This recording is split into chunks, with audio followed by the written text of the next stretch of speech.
உங்களை தான் கேட்குறேன், நம்ம ஆட்சியை அமைப்பீங்க தானே? இந்த விஜய்க்கு ஒரு வாய்ப்பு கொடுப்பீங்க தானே? இந்த அளவுக்கு வந்து கத்துறாங்க, இந்த அளவுக்கு ஆரவாரம் செய்கிறாங்க, ஓட்டு போட மாட்டாங்களா? நான் சொல்கிறேன், அங்கே வர 5000 பேரும் ஓட்டு போடுவாங்க, சத்தியமாக ஓட்டு போடுவாங்க, என்ன ஆனாலும் ஓட்டு போடுவாங்க. அவங்க அந்த மனநிலையில் இருக்கிறாங்க. இப்படியே ஒவ்வொரு மாட்டமும் 5000 பேர் ஓட்டு போட்டா டெபாசிட் கூட வராது. ஆனால் அதுதான் உண்மை. அங்கே போய்ட்டு உறுதிமொழி எடுக்கிறேன்னு அதில் 3 நிமிஷம் தெண்டம். மக்கள் பிரச்சனை பேசலாம்ல அங்கே? இல்லை அவங்களுக்கு யாருன்னா ஒருத்தருக்கு ஒரு 5 பேருக்கு மைக்கு கொடுத்து கேளுங்க கேள்வி. ஏன்னா இவருக்கு யோசித்து பேசுகிறதுக்கு பயம், பத்திரிகையாளர் பார்த்தா தான் பயம்.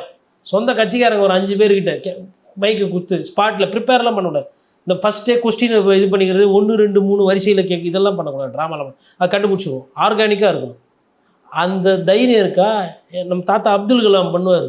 லயோலா காலேஜில் பார்த்துருக்குறேன், வேறு சில காலேஜில் அங்கே அண்ணா யூனிவர்சிட்டி கிட்டே பார்த்துருக்கேன். ஒரு 1000 1500 ஸ்டூடெண்ட்ஸ் இருப்பாங்க. எந்த ஸ்டூடெண்ட்டு பேரை ஒண்டி தான் கொடுப்பான், கொஸ்டின் கொடுக்க மாட்டாங்க.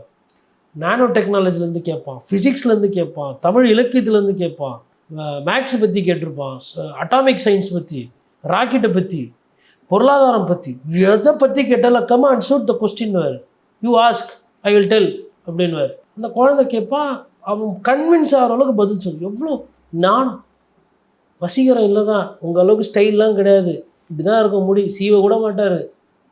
என்ன செத்தப்போ நாடே அழுதுச்சு, கலாம் தாத்தா போயிட்டாரு அப்படின்னு. அவன் ஆட்டோவில் பின்னாடி படம், வீட்டாண்ட வந்து ஃபோட்டோ வாங்கி வச்சு மாலையை போட்டு அழுதுகிட்டு எவ்வளோ இடத்துல. அதாவது 10 ரூபா வராது. கட்சிக்காரங்க போஸ்டர் வைக்கிறாங்க, பேனர் வைக்கிறாங்கன்னா அதில் வந்து ஒரு நோக்கம் இருக்குது அரசியல் ரீதியாக. ஐயா தாத்தா கலாமுக்கு வந்தது வந்து மனசாட்சி, அந்த பாசம். ஐயோ போயிட்டாரா இவர், இனிமேல் பார்ப்போமோ, இனிமேல் இவர் அறிவுரை சொல்லுவாரா, இளம் தலைமுறை நல்லா வரணும்னு நினச்சாரு. அரசியல்லாம் பேசினது கிடையாது அவர். அடுத்த தலைமுறை நல்லா வரணும், இந்தியா நல்லா வரணும், இந்தியா பெரிய பொருளாதாரமாக ஆகணும், இளைஞர்கள் எல்லாம் மேலே வரணும், இவ்வளோ தான் அவரோட ஆசை. அன்றைக்கி வயசானவங்க வந்து நடுத்தரமாக இருக்கிறவங்க, வயசு கம்மியாக இருக்கிற குழந்தைங்க எல்லாரும் அழுதாங்க.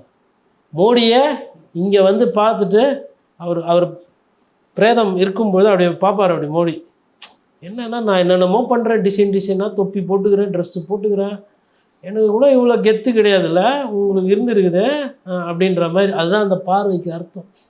அது வாழ்க்கை.